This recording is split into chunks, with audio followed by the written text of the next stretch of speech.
A warm welcome to our session, and in this lecture we are going to deal with the essay Drug Abuse, Causes and Solution, which was written by Samudranil Mukherjee. First semester BA, BSc, BCom സ്റ്റുഡൻസിന് പഠിക്കുവാനുള്ള thoughts of our times എന്ന collection of എസ്സേസിലെ ആദ്യത്തെ essay ആണ് drug abuse, causes and solution എന്നുള്ളത്. ഈ essay discuss ചെയ്യുന്നതിന് മുൻപായി നമ്മുടെ artificial intelligence എന്നുള്ള എസ്സേയും what secularism is and is not എന്ന എസ്സേയും ഞാൻ മലയാളത്തിലെ നോട്ട്സ് അറ്റാച്ച് ചെയ്തുകൊണ്ട് PPT രൂപത്തിൽ വീഡിയോ അപ്ലോഡ് ചെയ്തിട്ടുണ്ട്. കേട്ടാൽ തന്നെ നിങ്ങൾക്ക് മനസ്സിലാവുന്ന രീതിയിലുള്ള ഷോർട്ട് സമ്മറിയാണ്. അപ്പോൾ ഈ വീഡിയോ കണ്ടതിന് ശേഷം നിങ്ങൾ അതും കൂടെ കാണുക. അതിൻ്റെ ലിങ്ക് ഞാൻ ഡിസ്ക്രിപ്ഷൻ ബോക്സിൽ കൊടുക്കുന്നതായിരിക്കും. So let us start our essay Drug Abuse, Causes and Solution, which was written by Samudranil Mukherjee. Before going through the essay, let us talk about some factors related with our writer Samudranil Mukherjee. Samudranil Mukherjee is a freelance content writer and editor from Kolkata who has over 11 years of experience in the domain. Like any other Bengali, he loves his fish, eggs and bhat and sweets, but he also feels proud to be a part of the biggest melting pot of the world, India. He considers himself a student who is always learning new things every day.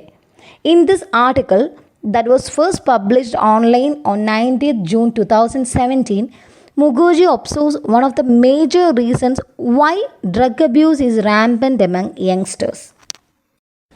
സമുദ്രാനിൽ Mukherjee കൊൽക്കത്തയിൽ നിന്നുള്ള content റൈറ്ററും എഡിറ്ററുമായിരുന്നു. 11 വർഷത്തിലധികം experience അദ്ദേഹത്തിൻ്റെ മേഖലയിലുണ്ട്. കൂടാതെ എന്നും ഒരു വിദ്യാർത്ഥിയായാണ് അദ്ദേഹത്തെ തന്നെ കണക്കാക്കിയിരുന്നത്. പുതിയ കാര്യങ്ങൾ പഠിക്കുവാനും പുതിയ കാര്യങ്ങളിലേക്ക് അപ്രോച്ച് ചെയ്യുവാനും എന്നും ടെൻഡൻസി ഉള്ള ഒരു മനുഷ്യനായിരുന്നു അദ്ദേഹം. He consider himself as A student who is always learning new things every day. നമുക്കറിയാം ഒരു സ്റ്റുഡൻറ്റ് എങ്ങനെയാണെന്നുള്ളത്. പുതിയ പുതിയ കാര്യങ്ങൾ പഠിക്കുകയും പഠിക്കുവാനായിട്ട് ലഭിക്കുകയും ചെയ്യുന്ന ആൾക്കാരെയാണ് നമ്മൾ വിദ്യാർത്ഥികളെന്ന് പറയുന്നത്. അപ്പം നമ്മുടെ റൈറ്റർ സമുദ്രാനിൽ മുഖർജി സ്വയം ഒരു വിദ്യാർത്ഥിയായി കണക്കാക്കി ജീവിതം മുന്നോട്ട് നയിക്കുന്ന ഒരാളായിരുന്നു.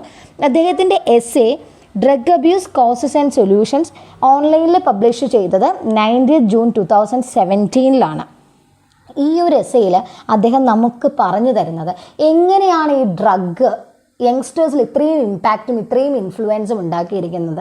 നമുക്കറിയാം ഡ്രഗ്സിൻ്റെ പേരിൽ ഇപ്പം നമ്മൾ ന്യൂസിലൂടെ ആണെങ്കിലും ചാനൽസിലൂടെ ആണെങ്കിലും പത്രത്തിലൂടെ ആണെങ്കിലും ഒരുപാട് കാര്യങ്ങൾ അറിയുന്നുണ്ട്. ഡ്രഗ്സ് കാരണം ഒരുപാട് കുറ്റകൃത്യങ്ങളിലൂടെ കടന്നു പോകുന്ന യുവതലമുറയെക്കുറിച്ച് നമ്മൾ കേൾക്കാറുണ്ട്.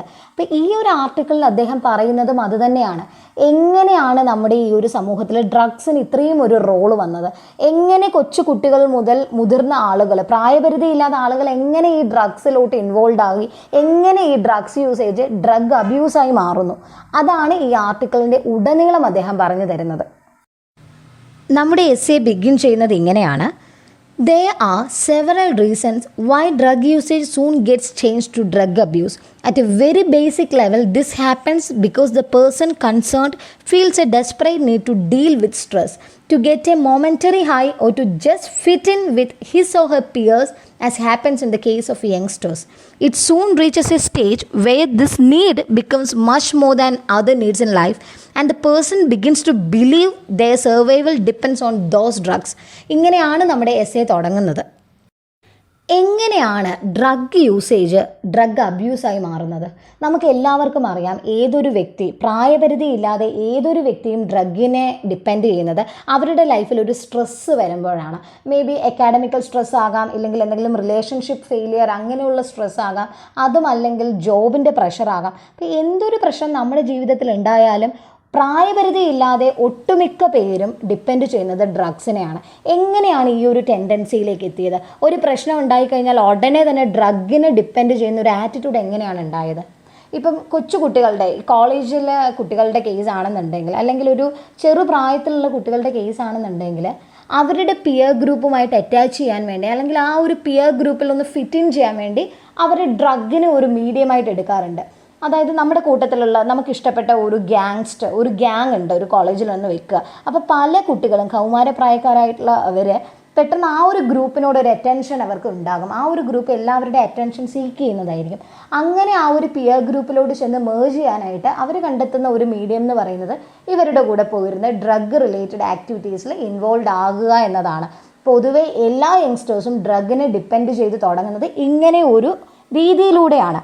പിന്നീട് ഈ ഡ്രഗ് എന്ന് പറയുന്നത് അവരുടെ ലൈഫിലെ ആവശ്യമായി മാറുകയാണ്. പിന്നെ സ്വയം അവർ ആ ആവശ്യത്തിൽ നിന്ന് അവരത് അഡിക്ഷനിലോട്ട് നീങ്ങുകയാണ്.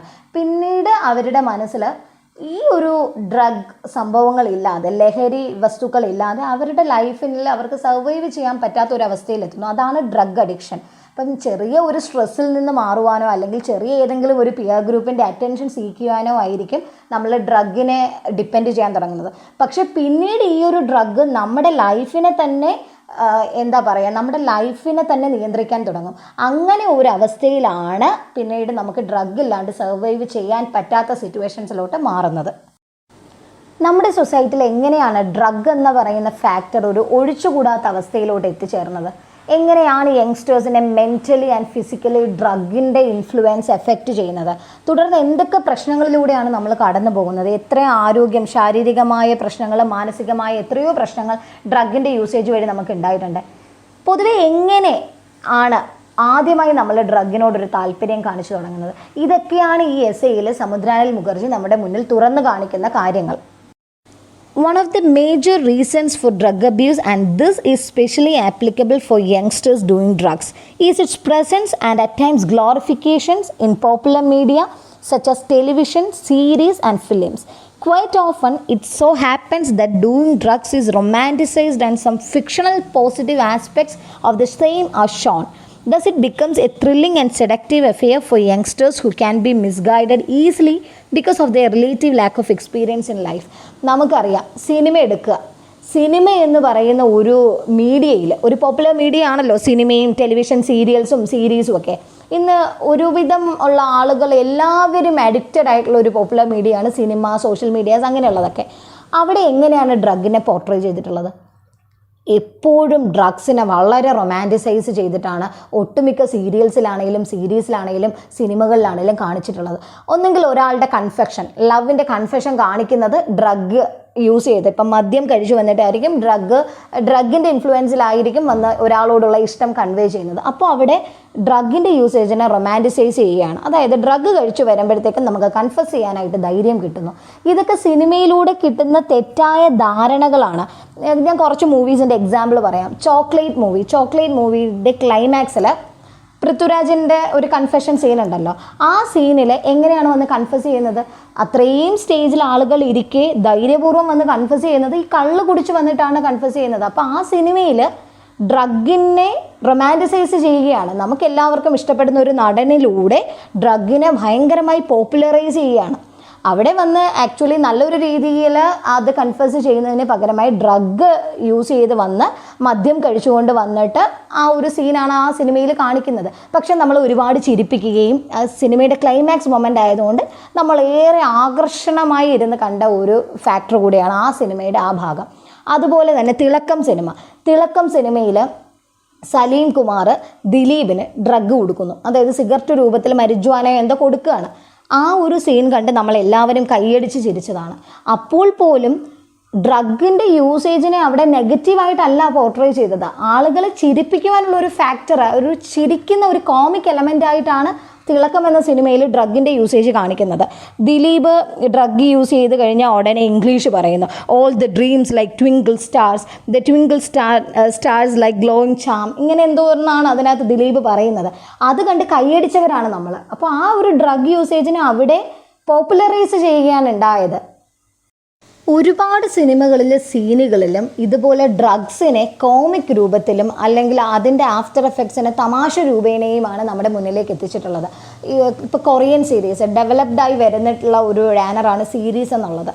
എല്ലാ ആളുകളും, നമ്മൾ പ്രായപരിധി ഇല്ലാതെ ആളുകൾ കാണുന്ന ഒന്നാണ് സീരീസുകളും വെബ് സീരീസ് തുടങ്ങിയ കാര്യങ്ങൾ, അല്ലെങ്കിൽ സീരീസ് ആവട്ടെ പ്രത്യേകിച്ച് കൊറിയൻ സീരീസിലൊക്കെ എന്ന് പറയുന്ന ഡ്രഗിൻ്റെ എലമെൻറ്റ്സ്, പ്രത്യേകിച്ച് മദ്യത്തിൻ്റെ എലമെൻറ്റ്സ് ഇല്ലാത്ത ഒരു സീനുകളും അതിനകത്ത് ഉണ്ടാവില്ല. ഇപ്പോൾ ഒരു കോളേജ് ഡ്രാമ എടുത്താലും അല്ലെങ്കിൽ ഇച്ചിരി മെച്ചുവേർഡ് ആയിട്ടുള്ള ഒരു ഡ്രാമ നമ്മൾ എടുത്താലും അതിനകത്ത് ഒഴിച്ചുകൂടാൻ പറ്റാത്ത ഒരു ഫാക്ടറായി നിൽക്കുകയാണ് ബിയർ എലമെൻറ്റ്സ്, അല്ലെങ്കിൽ ഈ സോജു എന്ന് പറയും. കൊറിയയിലുള്ള സീരീസിൽ ഏറ്റവും കൂടുതലായിട്ട് കാണുന്ന ഒരു ഡ്രഗ് എലമെൻ്റ് എന്ന് പറയും, ഡ്രഗ് അല്ല, ഒരു ഡ്രിങ്കിങ് ഫാക്ടറായിട്ട് കാണിക്കുന്നതാണ് സോജു എന്നുള്ളത്. അപ്പോൾ ആളുകൾ എല്ലാവരും ഈ സീരീസ് കാണുമ്പോഴത്തേക്കും അവർക്ക് തന്നെ തോന്നും, കോളേജ് ലൈഫ് എന്ന് പറയുമ്പോൾ ഇത്രയും ആർഭാടമായിട്ട് ആഘോഷിച്ച് കൂട്ടുകാരുമായി കുടിച്ച് ബഹളം വെച്ച് നടക്കാൻ പറ്റുന്ന ഒന്നാണോ എന്നുള്ള ഒരു കൺഫ്യൂഷൻ നമ്മൾ കുട്ടിയായിരിക്കുമ്പോൾ തന്നെ ഇങ്ങനെയുള്ള സീരീസും സീരിയൽസും സിനിമാസും കാണുമ്പോൾ നമ്മുടെ മനസ്സിലോട്ട് വരാറുണ്ട്.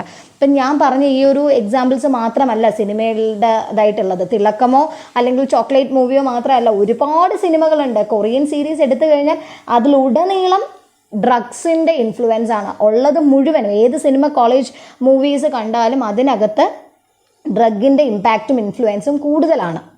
പിന്നീട് ഡ്രഗ്സിൻ്റെ ആഫ്റ്റർ എഫക്ട്സ് പറയുന്ന സിനിമാസും ഉണ്ട്. ഇപ്പം സ്പിരിറ്റ് മൂവി കണ്ടു കഴിഞ്ഞാൽ ഡ്രഗ് യൂസ് ചെയ്യുന്ന ഏതൊരാൾക്കും ഒരു പേടി വരും. അപ്പോൾ ആ സിനിമ കണ്ട് മദ്യപാനം നിർത്തിയ ഒരുപാട് ആളുകളുണ്ട്, പുകവലി നിർത്തിയ ഒരുപാട് ആളുകളുണ്ട്. അപ്പോൾ സിനിമയെന്ന് പറയുന്നത് ഒരിക്കലും ഒരു ഡ്രഗിനെ മോഡിഫൈ ചെയ്യുക അല്ലെങ്കിൽ ഗ്ലോറിഫൈ ചെയ്ത് കാണിച്ച് ആളുകളെ കൊണ്ട് കൈയടിപ്പിക്കുന്ന ഒന്നാവരുത്. അതേസമയം ഡ്രഗ്സിൻ്റെ ആഫ്റ്റർ എഫക്ട്സ് നമുക്ക് കാണിച്ചു തരുന്ന ഒന്നാവണം. അതിനൊരു എക്സാമ്പിളാണ് സ്പിരിറ്റ് മൂവി. സിനിമാസ് എന്ന് പറയുന്നത്, സിനിമ അല്ലെങ്കിൽ മൂവീസ് എന്ന് പറയുന്നത് യങ്സ്റ്റേഴ്സിനെ പെട്ടെന്ന് അട്രാക്റ്റ് ചെയ്യുന്ന ഒരു ഏരിയ ആണ്. അപ്പോൾ ആ ഒരു ഏരിയയിൽ അല്ലെങ്കിൽ ആ ഒരു മീഡിയയിലൂടെ ഡ്രഗ്സിനെ പോപ്പുലറൈസ് ചെയ്യുകയാണെന്നുണ്ടെങ്കിൽ അവരും അത് നോർമലാണ്, ഡ്രഗ് യൂസ് ചെയ്യുന്നത് നോർമലാണ്, ഡ്രഗ് യൂസ് ചെയ്യാം, അതൊരു പ്രശ്നമേ ഇല്ല എന്ന മെൻറ്റാലിറ്റി അവരിലോട്ട് എത്തിച്ചേരും. അങ്ങനെ ആയിരിക്കും പല കുട്ടികളും ഡ്രഗിനെ ഡിപ്പെൻഡ് ചെയ്യാൻ തുടങ്ങുന്നത്. അപ്പോൾ സിനിമയ്ക്ക് വരെ ഒരു റോൾ ഉണ്ട് എന്നാണ് ഞാൻ പറഞ്ഞു വരുന്നത്. എല്ലാ സിനിമകളും കുട്ടികളെ വഴിതെറ്റിക്കുമെന്നല്ല പറഞ്ഞത്. നല്ല സിനിമകളുണ്ട്. ഇപ്പോൾ ഇന്ത്യൻ മൂവീസിലാണെങ്കിലും കൊറിയൻ മൂവീസിലാണെങ്കിലും ഒരുപാട് മെസ്സേജസ് തരുന്ന, നമ്മൾ ഒരുപാട് ചിന്തിപ്പിക്കുന്ന മൂവീസുമുണ്ട്. കുട്ടികൾ ഏറ്റവും കൂടുതൽ അട്രാക്റ്റഡ് ആകുന്ന ഒരു ജാനറാണ് മൂവീസ് എന്നുള്ളത്. അപ്പോൾ നമ്മുടെ റൈറ്റർ പറയുന്നത്, മൂവീസിൽ ആളുകൾ ഇത്രയും ഡിപ്പെൻഡൻ്റ് ആയി വരുന്ന ഒരു മൂവീസിൽ ഡ്രഗ് കണ്ടൻറ്റിനെ ഫേവർ ചെയ്തും ഗ്ലോറിഫൈ ചെയ്തും കാര്യങ്ങൾ വന്നു കഴിഞ്ഞാൽ കുട്ടികളുടെ ലാക്ക് ഓഫ് എക്സ്പീരിയൻസ് കാരണം അവരതാണ് ശരി, അത് നോർമലാണ് എന്ന് കരുതി ഡ്രഗിനെ ഡിപ്പെൻഡ് ചെയ്യാൻ തുടങ്ങും. അവർക്കത് ത്രില്ലിംഗ് ആയിട്ടും സെഡക്റ്റീവ് ആയിട്ടും ഒക്കെ തോന്നും. അങ്ങനെ ഡ്രഗിലേക്ക് ആളുകൾ എത്തുന്ന റീസൺസിൽ ഒരു റീസണാണ് ഈ റൊമാൻറ്റിസൈസിങ് അല്ലെങ്കിൽ glorification of drug in movie. അതൊരു റീസണായിട്ട് നമ്മുടെ റൈറ്റർ പറയുന്നതാണ്. മറ്റൊരു റീസൺ എന്തെന്ന് വെച്ച് കഴിഞ്ഞാൽ, വീട്ടിൽ മുതിർന്നവർ വരുമ്പോൾ അല്ലെങ്കിൽ നമ്മുടെ റിലേറ്റീവ്സ് ആരെങ്കിലും വരുമ്പം ഡ്രഗ് എന്ന് പറയുന്നത് ഒരു ധൈര്യവും ഗട്ട്സും ഉള്ളവർക്ക് മാത്രമേ യൂസ് ചെയ്യാൻ പറ്റുള്ളൂ എന്ന് അവരുടെ സംഭാഷണത്തിൽ നിന്ന് കുട്ടികൾ മിസ്ഇൻറ്റർപ്രറ്റ് ചെയ്യും. അതായത് ഡ്രഗിൻ്റെ ആഫ്റ്റർ എഫക്ട്സ് അവർ പറയുമ്പോൾ കുട്ടികൾക്ക് അതൊരു ഒരു ത്രില്ലിംഗ് എക്സ്പീരിയൻസ് ആയിട്ട് തോന്നും. അവർ കരുതും അതൊന്ന് പരീക്ഷിക്കാമല്ലോ, ഇങ്ങനെയാണോ, എന്നാൽ അതൊന്ന് ചെയ്ത് നോക്കാമല്ലോ എന്ന് കരുതി അവരുടെ ഒരു കറേജിൻ്റെ ഭാഗമായും അവർ ഡ്രഗിനെ ഡിപ്പെൻഡ് ചെയ്യുന്നു. അപ്പോൾ ഈ രണ്ട് ഫാക്ടേഴ്സ് എന്ന് പറയുന്നത് കുട്ടികളെയും യങ്സ്റ്റേഴ്സിനെയും ആളുകളെയും ഡ്രഗിലോട്ട് മാറ്റുന്ന രണ്ട് റീസൺസ് ആണ്. നമ്മുടെ റൈറ്റർ ഈ എസ്സേയിൽ മെൻഷൻ ചെയ്യുന്ന ഡ്രഗ് അബ്യൂസിലേക്ക് ആളുകളെ എത്തിക്കുന്ന രണ്ട് റീസൺസ് ആണ് ഈ പറഞ്ഞവ. So we should reduce the risk factors and provide protective factors such as parental care, love, societal support and motivation to these youngsters who are prone to risk factors. അതായത് ഇങ്ങനെയുള്ള risk ഫാക്ടേഴ്സിലൂടെ കടന്നുപോയി ഡ്രഗിനെ depend ചെയ്യുന്ന ആളുകളെ നമ്മൾ അവരുടെ ഈ risk factors എന്ന് പറയുന്ന എലമെൻസിനെ മാറ്റി നിർത്തിക്കൊണ്ട് അവരിലേക്ക് കുറച്ച് പ്രൊട്ടക്റ്റീവ് സപ്പോർട്ട് കൊടുത്തു കഴിഞ്ഞാൽ ഒരു പരിധിവരെ അവരെ നിയന്ത്രിക്കാൻ നമുക്ക് സാധിച്ചെന്ന് വരും. അതായത് പേരൻ്റൽ കെയർ, സ്നേഹം, സൊസൈറ്റൽ സപ്പോർട്ട്, അവരെ മോട്ടിവേറ്റ് ചെയ്യുക, ഇങ്ങനെയുള്ളൊരു കാര്യങ്ങളൊക്കെ ചെയ്തു കഴിഞ്ഞാൽ അവരെ ഒരു പരിധിവരെ നമുക്ക് നിയന്ത്രിക്കാനായിട്ട് സാധിക്കും. തുടർന്ന് നമ്മുടെ എസ്സേയിൽ പറയുന്നത് കോൺസിക്വൻസസ് ഓഫ് ഡ്രഗ്സ് അഥവാ എഫക്ട്സ് ഓഫ് ഡ്രഗ് അബ്യൂസിനെ കുറിച്ചാണ്. The most major impact of drug abuse is on the brain, which consequently affects every other aspect of life of the person addicted to drugs. Drug എന്ന് പറയുന്നത് ഏറ്റവും ആദ്യം effect ചെയ്യുന്നത് നമ്മുടെ ബ്രെയിനിനെയാണ്. ബ്രെയിനിനെ അത് effect ചെയ്ത് കഴിഞ്ഞാൽ പിന്നെ ഡ്രഗ് അഡിക്റ്റ് ആയിട്ടുള്ള അയാളുടെ ജീവിതത്തെ പറ്റി നമ്മൾ ചിന്തിക്കേ വേണ്ട, അത്രയും ദാരുണമായ അവസ്ഥയിലോട്ട് എത്തും. Drugs are primarily chemicals that affect the communication system of the human brain. They disturb the ways in which nerve cells send, process and receive information. There are a couple of ways in which drugs achieve this. They copy the natural chemical messengers of the human brain and they overstimulate the brain's reward circuit. Drugs such as heroin and marijuana are structured in the same way as chemical messengers known as neurotransmitters. Drug chemicals ആണ്. അത് മെയിനായിട്ടും effect ചെയ്യുന്നത് ബ്രെയിനെയാണ്. ബ്രെയിനിൻ്റെ purpose എന്താണെന്ന് അറിയാമല്ലോ. ബ്രെയിനിലൂടെയാണ് ഓരോ മെസ്സേജസും നമ്മുടെ ബോഡിയിലോട്ട് transmit ചെയ്യുന്നത്. Neuro ട്രാൻസ്മിറ്റേഴ്സും chemical റിയാക്ഷൻസും എല്ലാം നടക്കുന്നത് ബ്രെയിനിലാണ്. അപ്പോൾ ഈ ഡ്രഗ് അഡിക്റ്റ് ആയിട്ടുള്ള ഒരാളെന്ന് പറയുന്നത് അയാളുടെ ഈ ഡ്രഗിൻ്റെ യൂസേജ് തലച്ചോറിലെ ആശയവിനിമയ സംവിധാനത്തെ തന്നെ അങ്ങ് തടസ്സപ്പെടുത്തി കളയും. ഈ മരിയാനയും ഹെറോയിനും മിതാഫിറ്റമിൻ എന്നൊക്കെ പറയുന്നത് ഡ്രഗ്സിൻ്റെ എക്സാമ്പിൾസ് ആണ്. ഈ മയക്കുമരുന്നുകൾ നമ്മുടെ തലച്ചോറിലെ നാച്ചുറൽ ആയിട്ടുള്ള കെമിക്കൽ മെസ്സഞ്ചേഴ്സ് എന്താണെന്ന് അറിയാമോ? ന്യൂറോ ട്രാൻസ്മിറ്റേഴ്സ് ആണ്. ന്യൂറോ ട്രാൻസ്മിറ്റേഴ്സ് എന്ന് പറഞ്ഞാൽ നമ്മുടെ ബ്രെയിനിൽ നിന്ന് ബോഡിയിലേക്കും ശരീരത്തിൽ നിന്ന് തലച്ചോറിലേക്കും മെസ്സേജസ് ട്രാൻസ്മിറ്റ് ചെയ്യുന്ന ആ കെമിക്കൽ ട്രാൻസ്മിറ്റേഴ്സിനെയാണ് ന്യൂറോ ട്രാൻസ്മിറ്റേഴ്സ് എന്ന് പറയുന്നത്. അപ്പോൾ നമ്മൾ ഈ മയക്കുമരുന്നുകൾ, ഈ ഡ്രഗ് അഡിക്റ്റ് ആയിട്ടുള്ള ആൾക്കാർ മയക്കുമരുന്നുകൾ യൂസ് ചെയ്യുമ്പം നാച്ചുറലായ കെമിക്കൽ മെസ്സഞ്ചേഴ്സ്, അതായത് ഈ ന്യൂറോ ട്രാൻസ്മിറ്റേഴ്സിനെ ഈ ഡ്രഗ്സ് അങ്ങ് അനുകരിക്കും.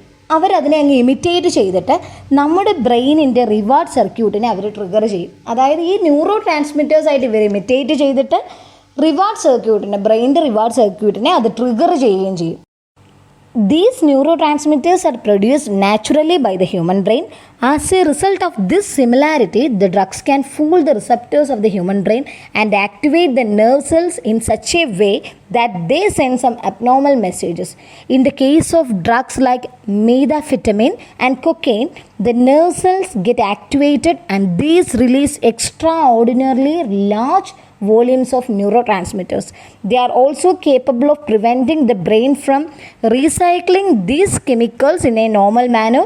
A normal level of production is necessary in order to end the signal between neurons, and this disruption leads to the message that is highly amplified and thus in turn disrupt the normal ways in which the human brain communicates. അതായത് മീതാഫിറ്റമിനും കൊക്കെയിനും നമ്മുടെ nerve സെൽസിനെ ധാരാളമായി trigger ചെയ്യും. അങ്ങനെ ഈ nerve cells ധാരാളമായിട്ട് neuro ട്രാൻസ്മിറ്റേഴ്സിനെ release ചെയ്യുകയും ചെയ്യുന്നു. അപ്പോൾ നമ്മുടെ തലച്ചോറിലെ റിവാർഡ് സിസ്റ്റത്തിനെ ആർട്ടിഫിഷ്യലി എനർജറ്റിക് ആക്കാൻ വേണ്ടി മയക്കുമരുന്നുകൾ ഡിപ്പെൻഡ് ചെയ്യുന്നത് ഡോപ്പമൈനെയാണ്. എന്താണ് ഡോപ്പമൈൻ? ഡോപ്പമൈൻ എന്ന് പറയുന്നത് ന്യൂറോ ട്രാൻസ്മിറ്റേഴ്സ് ആണ് that gives us a sense of happiness and satisfaction. അതായത് ഡോപ്പമൈൻ എന്ന് പറയുന്നത് നമുക്കൊരു സന്തോഷവും സംതൃപ്തി ഒക്കെ നമ്മളിലേക്ക് തോന്നിപ്പിക്കുന്ന ന്യൂറോ ട്രാൻസ്മിറ്ററാണ് ഡോപ്പമൈൻ എന്ന് പറയുന്നത്. ഈ മയക്കുമരുന്നിൻ്റെ അധികമായ ഉപയോഗം കാരണം നമ്മുടെ ബ്രെയിനിൻ്റെ ഒരു സിസ്റ്റം അപ്സൈഡ് ഡൗൺ ആയിട്ട് അങ്ങ് മാറും. അതായത് എല്ലാം അങ്ങ് അതിൻ്റെ കംപ്ലീറ്റ് സ്ട്രക്ചർ അങ്ങ് മാറിയിട്ട് ബ്രെയിനിലെ ഡോപ്പമൈൻ്റെ പ്രൊഡക്ഷനും ഡോപ്പമൈൻ്റെ റിസപ്റ്റേഴ്സിൻ്റെയും അളവ് കുറയും. ഈ മയക്കുമരുന്നിൻ്റെ യൂസേജ് കാരണം നമ്മൾ എന്താണ് ചെയ്യുന്നത്, എന്ത് മെസ്സേജാണ് നമ്മുടെ ബ്രെയിനിലേക്ക് എത്തുന്നതെന്നൊന്നും നമുക്ക് പറയാൻ സാധിക്കില്ല.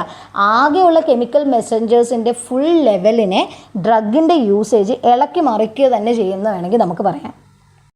ഡ്രഗ് അഡിക്റ്റ് ആയിട്ടുള്ള ഒരാൾക്ക് സ്വയം തിരിച്ചറിയാൻ പറ്റാത്ത അവസ്ഥയിലോട്ട് അവരെത്തും. അവരുടെ ബ്രെയിനിൽ നിന്ന് എന്ത് മെസ്സേജാണ് ബോഡിയിലോട്ട് ട്രാൻസ്മിറ്റ് ചെയ്യുന്നതെന്ന് പറയാൻ സാധിക്കില്ല. പലപ്പോഴും അബ്നോർമൽ ആയിട്ടുള്ള മെസ്സേജസ് ആണ് ഈ ഡ്രഗ്, ഈ മരിയാനയും നമ്മുടെ മിതാഫിറ്റമൈനും പോലെയുള്ള ഇങ്ങനെയുള്ള ഈ ഹെറോയിൻ, കൊക്കെയിൻ അതുപോലെയുള്ള ഡ്രഗ്സിൻ്റെ യൂസേജ് കാരണം എന്താണ് ചെയ്യുന്നത്, എങ്ങനെയാണ് അവരുടെ ബ്രെയിൻ സിസ്റ്റം വർക്ക് ചെയ്യുന്നതെന്നൊന്നും നമുക്ക് പ്രെഡിക്റ്റ് ചെയ്യാൻ പറ്റില്ല. സ്വയം അറിയാത്തൊരവസ്ഥയിലോട്ട് അവർ മാറുകയാണ് ചെയ്യുന്നത്. ഇത്രയും നേരം നമ്മൾ പറഞ്ഞത് ഡ്രഗ്സിൻ്റെ കോൺസിക്വൻസസിനെ കുറിച്ചാണ്. ഇനി എങ്ങനെ ഈ ഡ്രഗ് അബ്യൂസിന് ഒരു സൊല്യൂഷൻ നമുക്ക് കണ്ടെത്താൻ സാധിക്കും? There are several ways through which one can overcome drug abuse. ഒരുപാട് മാർഗ്ഗങ്ങളിലൂടെ ഈ ഡ്രഗ് അബ്യൂസിങ് അല്ലെങ്കിൽ ഡ്രഗ് അഡിക്ഷൻ എന്ന സെനേറിയോയിൽ നിന്ന് നമുക്ക് രക്ഷപ്പെടാൻ സാധിക്കും. Prevention is one of the ways in which drug abuse can be dealt with. ആദ്യമായി നമുക്ക് ചെയ്യേണ്ട കാര്യം തടയുക എന്നതാണ്, പ്രിവെൻഷനാണ്. എങ്ങനെ ഈ ഡ്രഗ് അബ്യൂസിൽ നിന്ന് നമുക്ക് പ്രിവെൻറ്റഡ് ആയി നിൽക്കാം എന്നതാണ് ആദ്യത്തെ measure. Society, family, friends should take part in this protective scenario and minimize the communication gap and focus on the individual's health care mentally and physically so that these people who got addicted by the usage of drugs can cope with stress and depression. കൂട്ടുകാരും സഹോദരങ്ങളും ഫാമിലിയും എല്ലാം ഒരുപോലെ ഇവരുടെ കൂടെ നിന്നാൽ മാത്രമേ drug addicted ആയിട്ടുള്ള ഒരു വ്യക്തിയെ നമുക്ക് നോർമൽ ലൈഫിലോട്ട് തിരിച്ചു കൊണ്ടുവരാൻ സാധിക്കുകയുള്ളൂ. ആ ഒരു കമ്മ്യൂണിക്കേഷൻ ഗ്യാപ്പ് ഒന്ന് ഹാൻഡിൽ ചെയ്ത് ആ കമ്മ്യൂണിക്കേഷൻ ഗ്യാപ്പ് കുറയ്ക്കുക, അവരോട് കൂടുതൽ സ്നേഹത്തോടെ സംസാരിക്കുക, അവരെ മോട്ടിവേറ്റ് ചെയ്യുക. മാത്രമല്ല അങ്ങനെ നമ്മൾ അവരോട് കൂടുതലായി അവരുടെ പ്രശ്നങ്ങൾ, അവരുടെ മെൻ്റൽ ഹെൽത്തിനെയൊക്കെ മനസ്സിലാക്കി ഫിസിക്കലി മെൻ്റലി അവർക്കൊരു സപ്പോർട്ട് കൊടുത്തു കഴിഞ്ഞാൽ these people who got addicted by the usage of drugs can cope with stress and depression. അങ്ങനെ അവർക്ക് സ്വയം തന്നെ, ഈ ഡ്രഗ് അഡിക്റ്റഡ് ആയിട്ടുള്ള ആളുകൾക്ക് തന്നെ സ്വയം ആ ഒരു സ്ട്രെസ്സിൽ നിന്നും ഡിപ്രഷനിൽ നിന്നും രക്ഷപ്പെട്ട് വരണമെന്ന് സ്വയം തോന്നും. അതിന് നമ്മുടെ സൊസൈറ്റിയും നമ്മുടെ ഫാമിലിയും ഒരുപോലെ ചിന്തിച്ചാൽ മാത്രമേ അവരെ നമുക്ക് സഹായിക്കാനായി സാധിക്കുള്ളൂ. The another way is sustained treatment is the only option for people who have already gone down the road of drug abuse and are highly into it. The treatment for a drug abuser normally depends on the kind of drug that the person has been using. It is said that the best treatments normally emphasize phenomena related to the individual's life. This includes areas such as medical, psychological and work-related needs, as well as issues in relationship with other people in the person's life.